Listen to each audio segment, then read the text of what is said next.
Several years ago, as part of my consulting work with Gallup, I had the opportunity to take a close look at about a dozen organizations that had, in their own words, become stuck. In one case, turnover spiked and would not come down.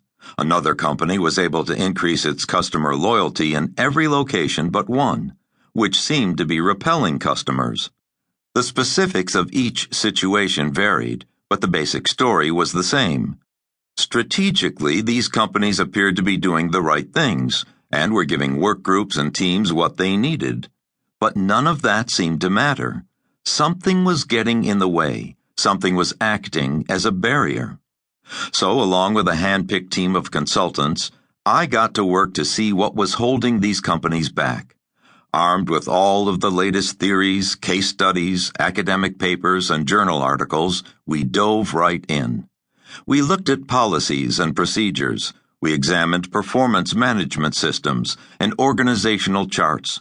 We studied every relevant aspect of every job: recruiting, hiring, training, discipline, advancement, attrition, you name it. We scrutinized everything we could get our hands on. Very quickly, however, it became painfully obvious that all of the textbook theories about what might be holding these companies back were dead wrong. So we started from scratch and talked to people at every work group level, from the C-suite to the front line to the graveyard shift. What we learned was that there were some subtle common problems eating away at the very fabric of these organizations. It didn't matter if it was a call center, a manufacturing plant, a car dealership, a bank, a sales organization, a hospital, or a retail outlet. It became quickly apparent that no matter what country, level, function, or industry, similar issues were causing the problems. It was as if we were hearing the same story again and again.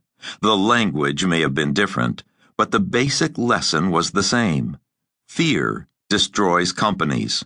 More specifically, fear leads companies to destroy themselves. It happens quietly and subtly, but over time, as these businesses, and countless others we have studied since, became more complex, fear of loss led to bureaucracy, inefficiency, low morale, and ultimately, failure. I need to make an important distinction here. Not all fear is bad. Feeling pressure to perform and being held accountable for goals is not harmful. It's necessary. But when people fear losing respect, losing power, not getting a bonus, or losing something they feel entitled to, they can feel compelled to create walls. While those walls may shelter one person or group, they leave others out in the cold.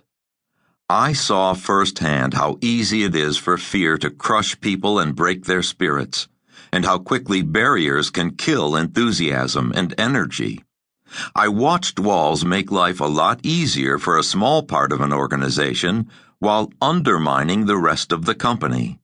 I saw short-term, quick-fix decisions that guaranteed long-term failure, and how fear crippled any hope of sustained success.